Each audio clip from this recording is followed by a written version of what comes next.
Tenho 95 anos. Nessa idade, a gente já não tem mais medo da morte.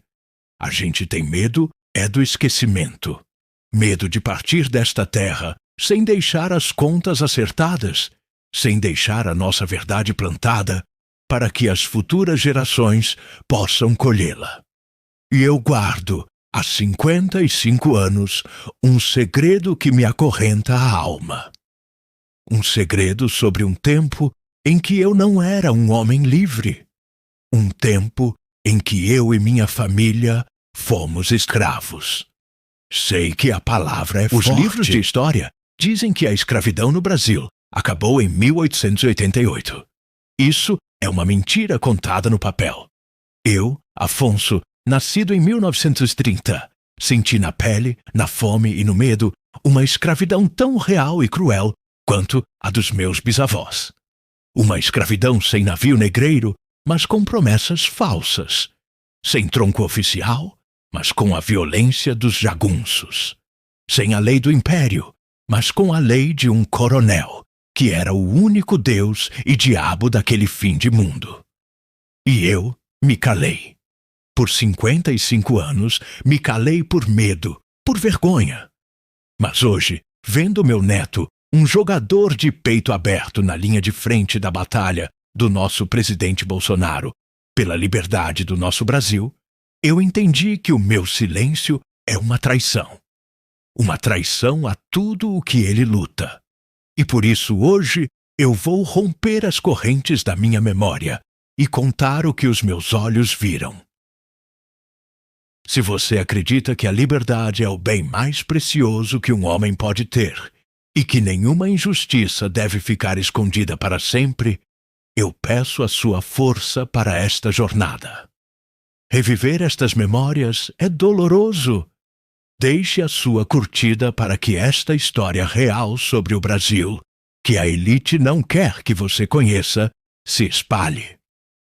Inscreva-se no nosso canal e ative o sino, porque o que vou contar não está nos livros de história. É um testemunho vivo. E queremos saber de onde a nossa voz está sendo ouvida. Por favor, comente aqui embaixo a sua cidade e o seu país. Saber que há patriotas em todos os cantos me dá a coragem para continuar. Compartilhe este vídeo. A minha história é a prova de que a luta do nosso presidente Bolsonaro e de sua família contra os sistemas de opressão não é uma figura de linguagem. É uma batalha real, com raízes profundas na história do nosso povo. Muito obrigado pelo seu apoio. Tudo aconteceu em 1970. Tinha 40 anos, era casado com a minha falecida Helena e pai de 2 crianças pequenas, um menino e uma menina. O menino viria a ser o pai do meu neto Jair.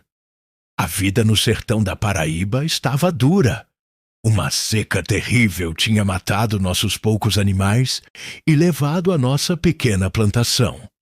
Foi quando apareceu no nosso vilarejo um gato, um aliciador de mão de obra, um homem de fala mansa que prometia o paraíso. Um trabalho com carteira assinada, moradia de alvenaria, escola para as crianças e comida farta numa grande usina de açúcar no interior de Pernambuco, quase na divisa com Alagoas. Para uma família faminta e sem esperança, aquilo soou como a voz de um anjo. Juntamos nossos poucos pertences, nossas panelas, nossas redes, e embarcamos num caminhão pau de arara com dezenas de outras famílias, todas com o mesmo sonho nos olhos. A viagem foi longa e sofrida, mas a esperança nos mantinha aquecidos. Quando chegamos, o paraíso se revelou um inferno. A moradia de alvenaria era um barraco de madeira e zinco, num vilarejo de chão batido, sem água encanada nem luz. A escola era uma sala caindo aos pedaços, com uma professora que mal sabia assinar o nome. E o trabalho? O trabalho! Era no corte da cana, de sol a sol, de segunda a segunda. um trabalho que quebrava o corpo e o espírito. Mas o pior ainda estava por vir. No primeiro dia, fomos informados de que tínhamos uma dívida. A viagem, a comida que nos deram no caminho, as ferramentas que recebemos, tudo foi anotado num caderno de capa preta pelo administrador da usina, um homem chamado Dr. Agripino, o dono de tudo. E essa dívida, nos disseram, seria descontada do nosso salário. O problema é que o salário nunca vinha em dinheiro. Recebíamos vales, pedaços de papel que só tinham valor no barracão, o armazém da usina, que pertencia, claro, ao Dr. Agripino. E lá, os preços eram um roubo. 1 quilo de feijão custava o triplo do que na cidade. 1 litro de querosene, uma fortuna. A cada semana de trabalho, nossa dívida, em vez de diminuir, aumentava. Estávamos presos. A usina era cercada e jagunços armados patrulhavam as divisas. Sair era impossível. Reclamar era perigoso. Estávamos numa forma moderna de cativeiro, a escravidão por dívida. O doutor Agripino era o nosso senhor. Nós éramos a sua propriedade. Ele era um homem de meia idade, sempre vestido de branco, com um anel de doutor no dedo e um sorriso nos lábios que não alcançava os seus olhos frios de peixe morto. Ele personificava a elite que o nosso presidente Bolsonaro sempre combateu. A elite que enriquece com o sofrimento do povo, que usa as leis para criar brechas para a sua própria tirania e que despreza o trabalhador. Ele se achava um deus e nós, as suas criaturas. A vida naquele lugar era um ciclo de desesperança. Acordar antes do sol, marchar para o canavial, cortar cana até as mãos sangrarem, voltar para o barraco, comer um caldo ralo e dormir o sono pesado da exaustão, para repetir tudo no dia seguinte. Vi homens bons se entregarem à cachaça que o próprio doutor Agripino vendia no barracão. Vi mulheres envelhecerem 20 anos em 2. Vi crianças crescendo sem a luz do conhecimento, destinadas a repetir a vida de servidão dos pais. Mas dentro de mim, a chama da liberdade que meu pai me ensinou a cultivar se recusava a apagar. Eu não aceitava aquele destino. Eu olhava para os meus filhos e jurava, em silêncio, que eles não cresceriam naquele curral humano. Eu comecei a observar, a anotar as rotas dos guardas, a conversar baixo com outros pais de família que ainda tinham um pingo de dignidade nos olhos. Comecei a planejar o impensável, a nossa fuga, a nossa alforria. Foi o ato mais perigoso da minha vida, um desafio direto ao Deus daquele lugar. E foi esse ato de coragem que me levou a testemunhar o horror que selaria os meus lábios por 55 anos. O segredo que carrego não é apenas sobre a escravidão que sofri. É sobre o preço terrível que se paga quando um escravo ousa sonhar com a liberdade. E o que aconteceu naquela noite, na beira do rio, foi a lição mais brutal que um homem pode aprender sobre a natureza do mal. A vida na usina Santa Rita era uma rotina moída, feita para esfarelar a alma de um homem até que não sobrasse nada, além de um bagaço de gente. O dia começava antes de o sol nascer, com o apito agudo do sino do engenho, um som que entrava nos ouvidos e gelava a espinha. Era o chamado do nosso dono. Marchávamos em silêncio para os canaviais, uma fileira de fantasmas sonolentos, e o trabalho começava. Cortar cana é uma arte do inferno. O sol da mata pernambucana parece que quer furar o seu crânio, doce e sufocante. E a cana, ela luta de volta, As folhas finas, as bandeiras, são como 1000 navalhas, cortando seus braços, seu rosto, seu pescoço. No fim do dia, voltávamos para os barracos cobertos de fuligem, com o corpo ardendo em dezenas de pequenos cortes e a alma pesando 1 tonelada. A comida era pouca e ruim.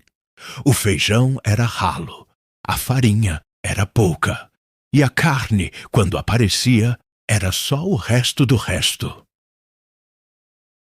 A fome era uma companheira constante, uma dor surda na boca do estômago que nos lembrava a cada minuto da nossa condição. E a doença se espalhava como praga.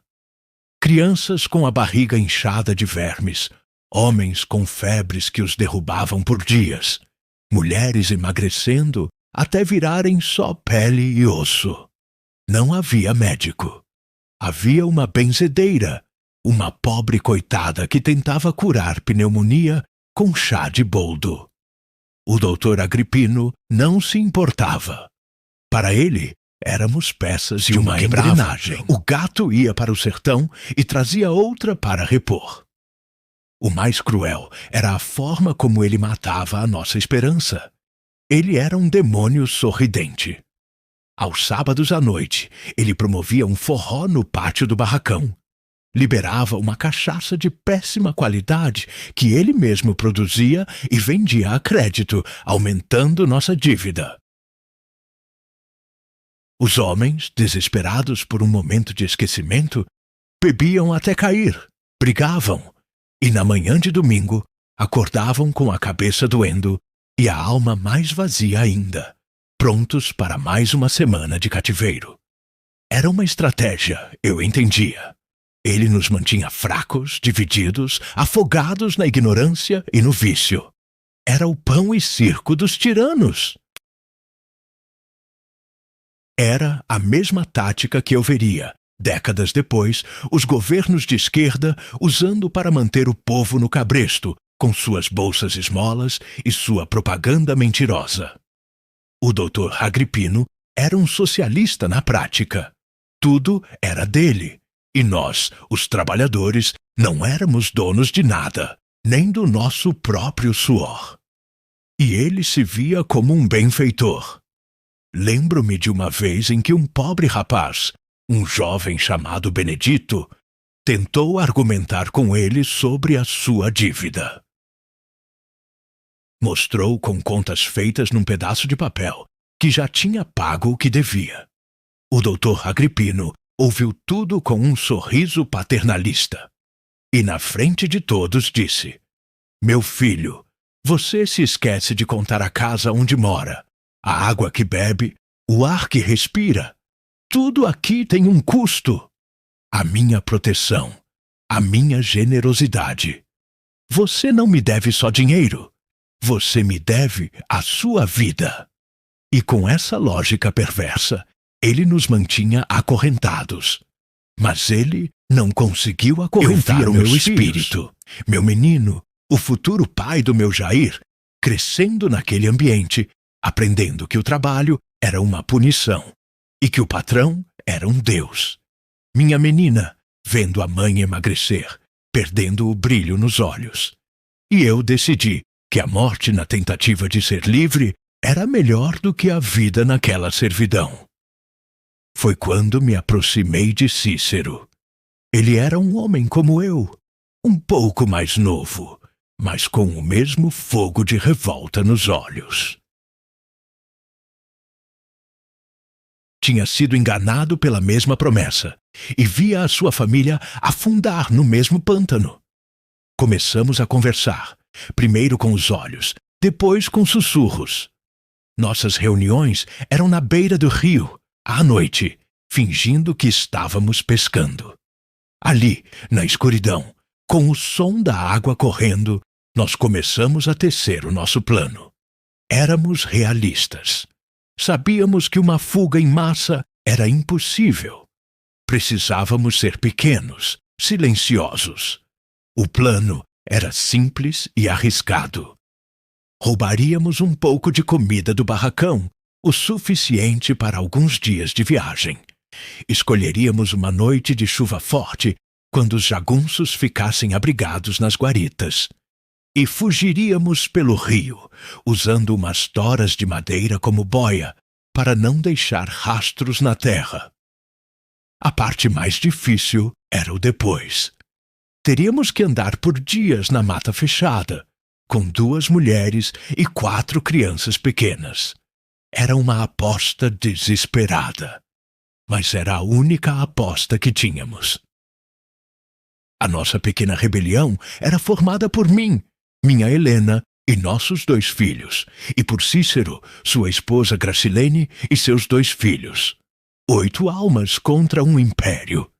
Enquanto os outros homens bebiam no forró do patrão, nós guardávamos a nossa raiva, a nossa esperança. E a cada dia, a cada nova humilhação, a nossa determinação ficava mais dura. Eu via no meu amigo Cícero a mesma coragem cega que eu veria anos depois no povo brasileiro, que foi às ruas para eleger o nosso presidente Bolsonaro. Uma coragem que nasce do cansaço, da certeza de que qualquer coisa é melhor do que continuar vivendo de joelhos. Cícero era o coração do nosso plano, e eu era a cabeça. Ele tinha a audácia, eu tinha a cautela. Nós nos completávamos. E nós juramos, um para o outro, que sairíamos daquele inferno juntos, ou morreríamos juntos.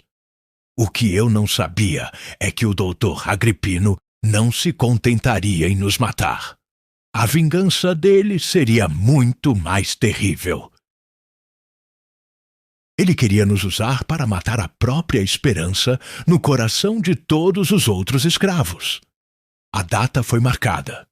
Uma noite de lua nova, na semana da festa de São João, quando um temporal estava previsto. A tensão nos dias que antecederam a fuga era quase insuportável. Cada olhar do capataz parecia queimar a nossa pele. Cada sorriso do doutor Agripino parecia um aviso. Estávamos vivendo no fio da navalha.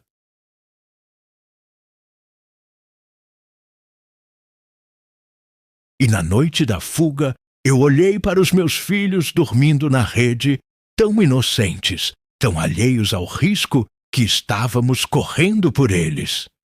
Beijei a testa de cada um e pedi a Deus que nos desse a sorte que nos faltava. Eu estava lutando pela liberdade deles, pelo direito de que eles pudessem crescer num país onde um homem é dono do seu destino. O mesmo direito que o nosso presidente Jair Messias Bolsonaro defende com tanta garra: a liberdade. Uma palavra que, para quem nunca a perdeu, é apenas uma palavra. Mas para um homem acorrentado, é o próprio nome de Deus.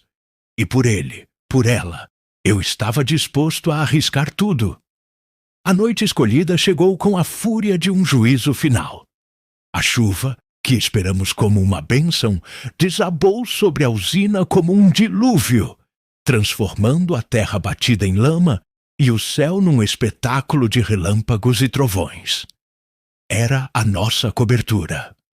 Dentro do nosso barraco, o clima era de uma tensão que se podia tocar. Helena, minha esposa, tremia enquanto amarrava nossos 2 filhos pequenos em suas costas com panos velhos, para que não se perdessem na escuridão. As crianças, assustadas com a tempestade e com o nosso silêncio medonho, não choravam, apenas nos olhavam com os olhos arregalados. Encontramos a família de Cícero, meu amigo e irmão de cativeiro, no ponto combinado, atrás do engenho velho. 8 almas no total, 4 adultos e 4 crianças, um pequeno exército de fugitivos, armados apenas com a coragem que nasce do desespero. E começamos a nossa marcha. Atravessar o canavial naquela noite foi como atravessar o inferno de olhos vendados. A lama prendia nossos pés, os talos de cana encharcados nos açoitavam o rosto, e a cada relâmpago víamos as sombras uns dos outros, fantasmas enlameados lutando contra a natureza e contra o medo. As crianças, exaustas e com frio, começaram a choramingar, e nós as acalentávamos com sussurros, prometendo uma terra de liberdade que nem nós mesmos tínhamos certeza que existia. Depois do que pareceu uma vida inteira, nós vimos o rio. A água corria barrenta e furiosa com a chuva, mas era a nossa estrada para a salvação. A liberdade estava ali, a poucos metros, do outro lado daquela correnteza. Um sentimento de euforia, de vitória, começou a brotar no meu peito. Estávamos conseguindo. Nós iríamos conseguir. E foi no exato momento em que a esperança tocou a minha alma, que o inferno nos alcançou. Luzes de candeeiros surgiram de todos os lados, nos cercando. E da escuridão saíram os jagunços, com suas espingardas e seus facões. E na frente de todos eles, de capa de chuva e chapéu, segurando uma lanterna potente que ele apontou diretamente para o nosso rosto, estava o doutor Agripino. O sorriso no rosto dele era o do próprio diabo contemplando a sua colheita de almas. Fomos traídos. Alguém, não sei quem até hoje, tinha vendido a nossa esperança por algumas moedas ou por um agrado do patrão. Fomos arrastados de volta para a margem do rio, jogados na lama como porcos. As mulheres e as crianças choravam, um choro de pavor que se misturava com o som da tempestade. E o doutor Agripino se aproximou de nós, caminhando lentamente. Ele parou na frente de Cícero e de mim. Então, os meus passarinhos queriam voar do ninho. Ele disse, a voz calma, ingratos, quase divertida. Depois de tudo o que eu faço por vocês, dou um teto, dou comida, dou trabalho. E é assim que me agradecem?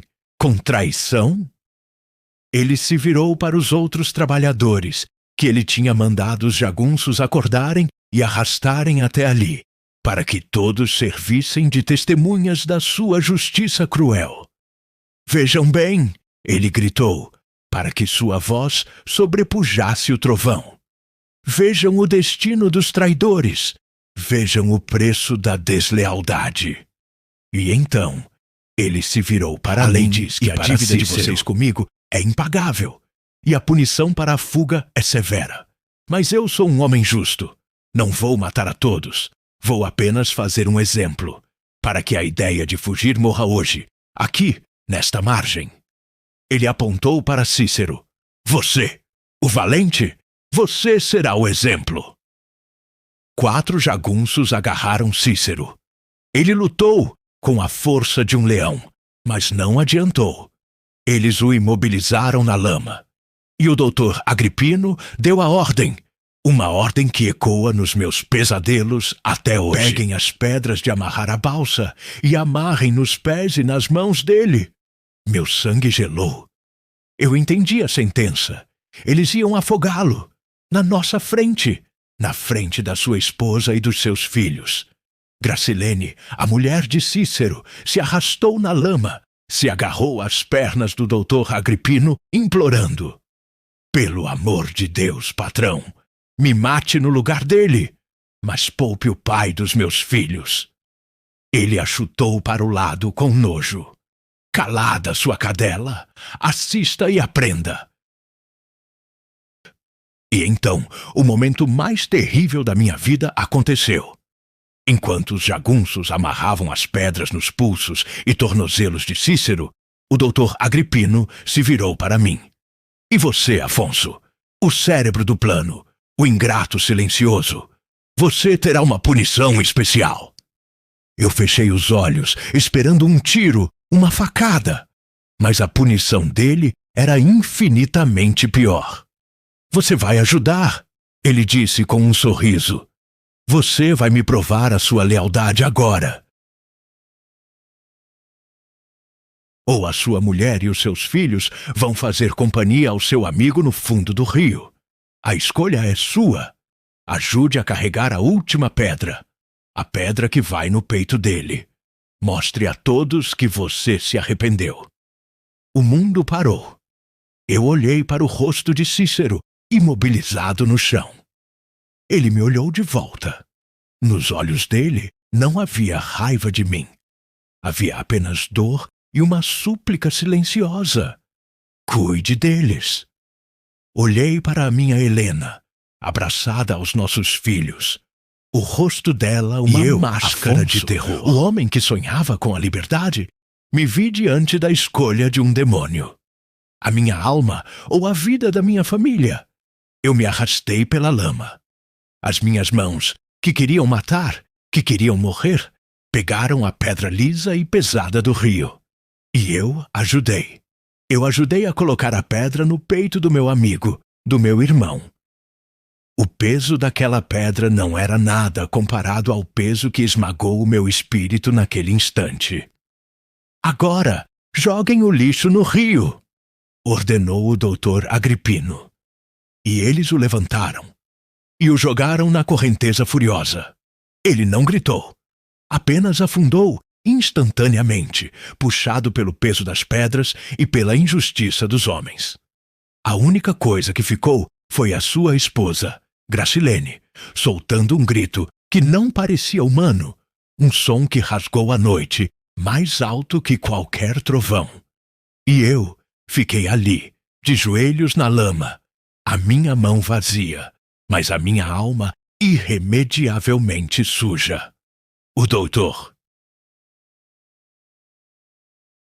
Agripino se aproximou de mim e disse no meu ouvido: "Agora estamos quites, Afonso. Você me devia a sua vida, e agora você me deve o seu silêncio. Este segredo é nosso. Morre conosco. Se você falar, eu volto para buscar a sua família, e não haverá ninguém para salvá-los." E foi assim que a minha liberdade morreu. Não no cativeiro da usina, mas na margem daquele rio. Eu salvei a vida da minha família, mas perdi a minha alma. E o meu silêncio de 55 anos não nasceu apenas do medo, nasceu da vergonha. A vergonha de ser o homem que ajudou a colocar a pedra no peito do seu amigo. Voltamos do rio naquela noite, não como homens e mulheres, mas como gado assustado, tocado de volta ao curral pela vara de choque do terror.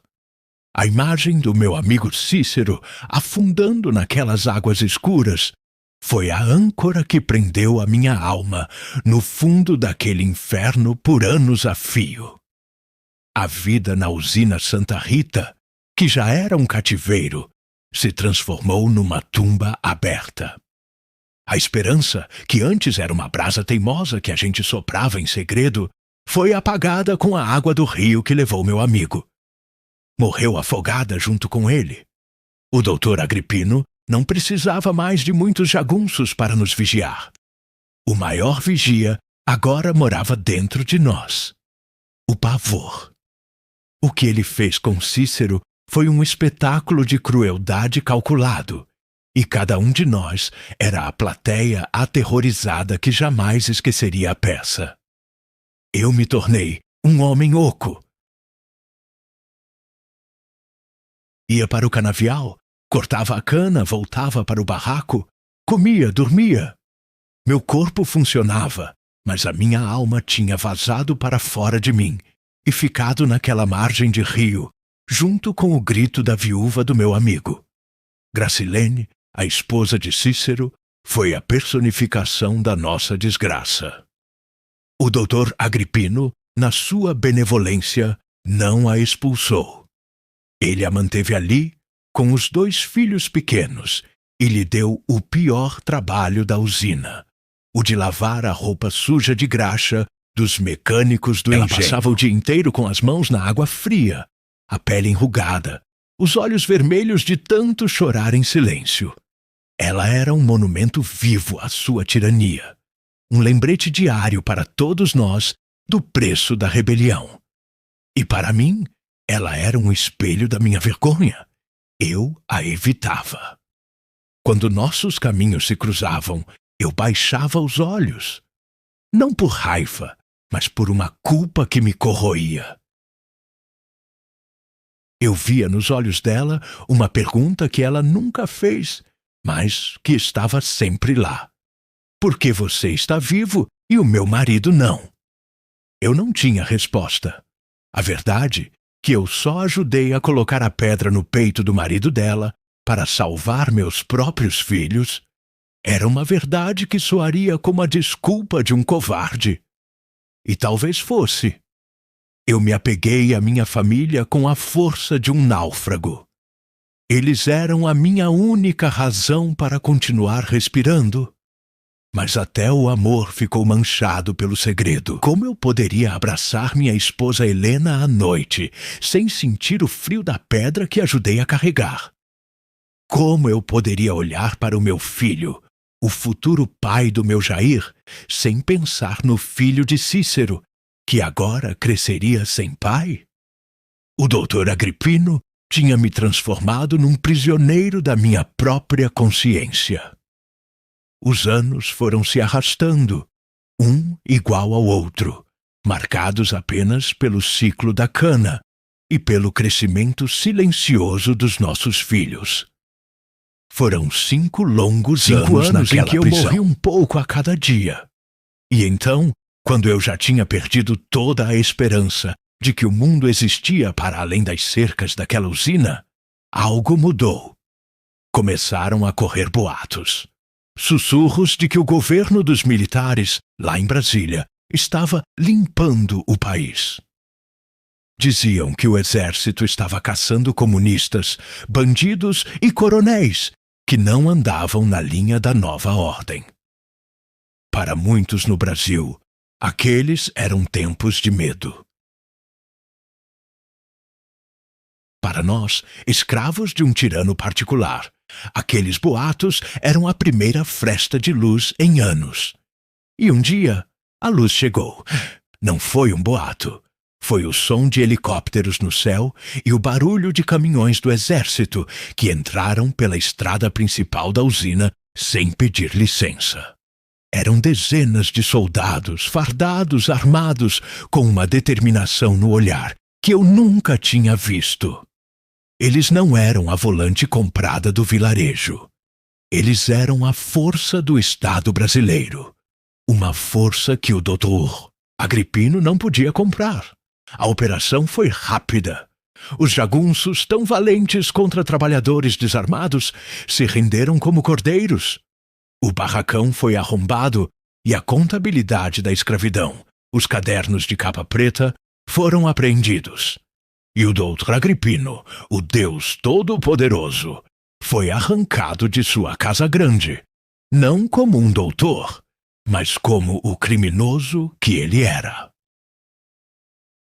Foi um oficial do exército que nos reuniu no pátio e nos disse as palavras que eu pensei que nunca mais ouviria. Vocês estão livres. Naquele dia, eu vi um lado do governo militar que a televisão e os jornais de hoje nunca mostram. Eu não vi uma ditadura. Eu vi a minha libertação. Eu vi homens fardados, disciplinados, colocando ordem num lugar onde a lei não existia. Eu vi a força do Estado sendo usada para proteger os fracos contra os tiranos. Essa imagem, para mim, se tornou a definição de patriotismo. É por isso que eu nunca tive paciência para essa conversa mole de que os militares são maus. Para mim, eles foram a mão de Deus. E é por isso que quando vi Jair Bolsonaro, um capitão daquela mesma estirpe, lutar para ser presidente, eu vi nele a continuação daquela força libertadora. Na confusão da libertação, alguns oficiais tentaram colher depoimentos. Perguntaram sobre maus-tratos, sobre crimes. Eu me calei. Agripino ainda era maior que a minha fé na justiça. A ameaça contra a minha família era uma corrente invisível que ainda me prendia. E a vergonha da minha participação na morte de Cícero era um cadeado na minha boca. Eu só queria ir embora. pegar a minha família e sumir, antes que o doutor Agripino, com seus advogados e seu dinheiro, desse um jeito de sair da cadeia e viesse se vingar. E foi o que eu fiz. Juntamos nossas poucas coisas e, junto com dezenas de outras famílias, deixamos a usina Santa Rita para trás. Viemos para Campina Grande, começar do zero. E aqui eu fiz um juramento de silêncio. Nunca mais tocaremos neste assunto. Eu disse a minha Helena e aos meus filhos, que já tinham idade para entender. O que aconteceu lá, morre lá. Nós vamos construir uma vida nova. O passado não existe. Por 55 anos, eu cumpri esse juramento. Criei meus filhos, vi meus netos nascerem. Me tornei o seu Afonso, um homem de bem, de passado desconhecido. Mas o passado, ele nunca morre. Ele apenas adormece. E dentro de mim, a memória do rio, da pedra e do grito de uma viúva esperava o seu momento de despertar. E eu criei o meu neto, o meu Jair, com essa dualidade na alma. Eu o ensinei a amar a liberdade acima de tudo, porque eu sabia o que era viver sem ela.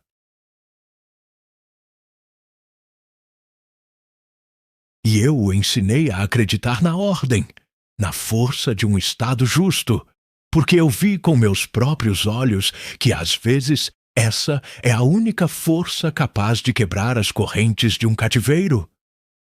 Ele cresceu com essa convicção, e é por ela que ele luta hoje. Mas ele lutava sem saber a história completa, sem saber que o avô, que lhe ensinava sobre coragem, carregava no peito o segredo de um ato que ele mesmo considerava uma fraqueza imperdoável.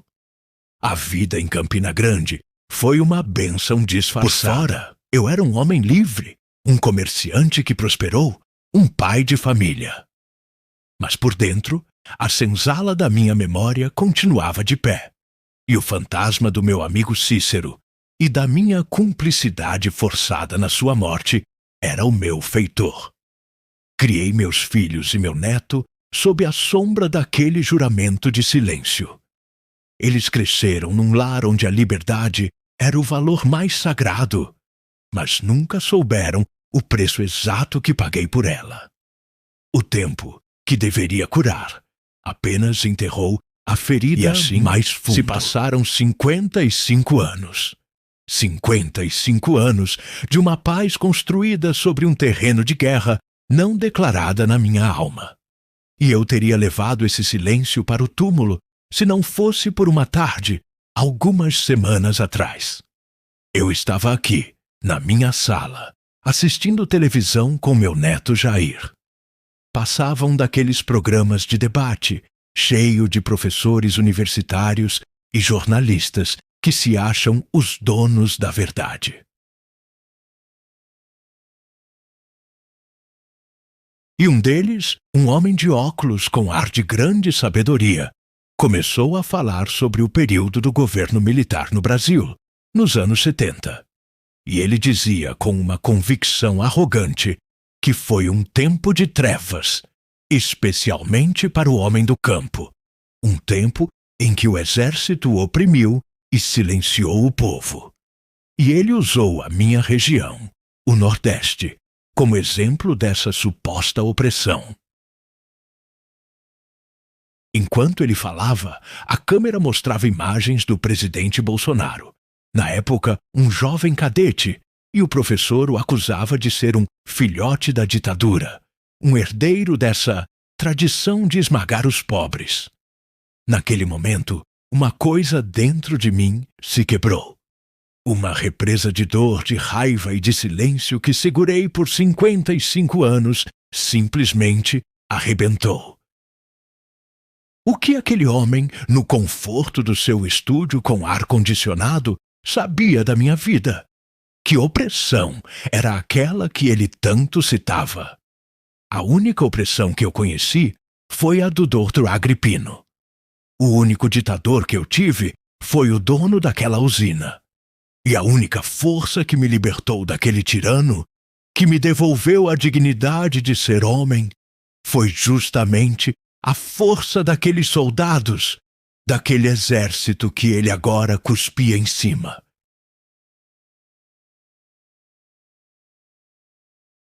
A mentira dele, a distorção da minha própria história, da minha própria salvação, foi um insulto que eu não pude mais suportar.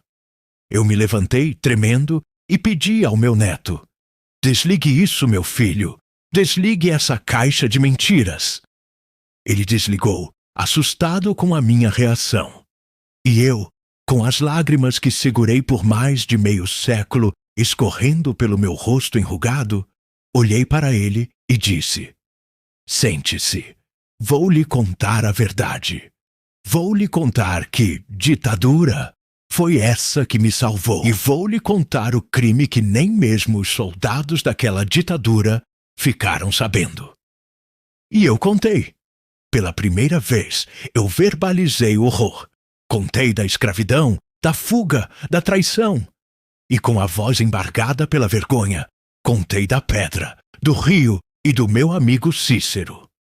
Contei da minha cumplicidade forçada, do juramento de silêncio, da vida de medo e de culpa que vivi desde então. Meu neto me ouviu sem dizer uma palavra. Quando terminei, ele não me julgou. Ele não me chamou de covarde comigo. E naquele abraço, o primeiro em que eu me senti completamente honesto com ele, eu senti o peso de 55 anos se dissolver. A minha confissão não foi um ato de fraqueza, mas o meu último e mais verdadeiro ato de libertação. Ao contar a verdade para ele, eu estava finalmente me libertando da última corrente que me prendia àquele passado. A corrente do silêncio. Eu expliquei a ele: meu filho, é por isso que eu defendo o presidente Bolsonaro. Não é por política, é por gratidão. É por uma dívida de vida. O sistema que ele combate hoje, esse sistema de mentiras, de narrativas que invertem a verdade, é o mesmo sistema que permitiu que homens como o Dr. Agripino existissem.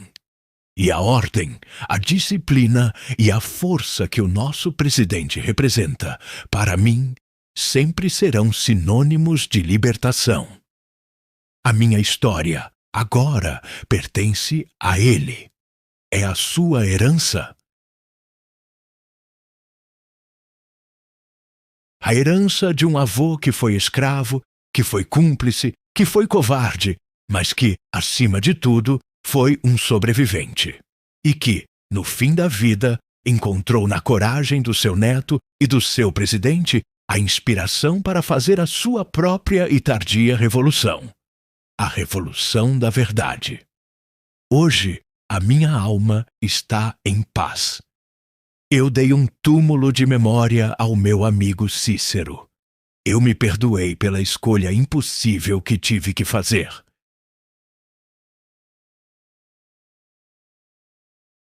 E eu dei ao meu neto a arma mais poderosa para a sua luta. A prova viva de que o Brasil que eles combatem é um Brasil que vale a pena defender. Eu não sei quantos dias ainda me restam, mas eu sei que posso partir tranquilo. O meu silêncio acabou. A minha verdade está livre. E ela, eu sei, continuará a lutar através da voz e da coragem do meu neto. O meu orgulho, o meu jogador. O fruto de uma vida que foi salva para que a luta pela liberdade nunca morresse.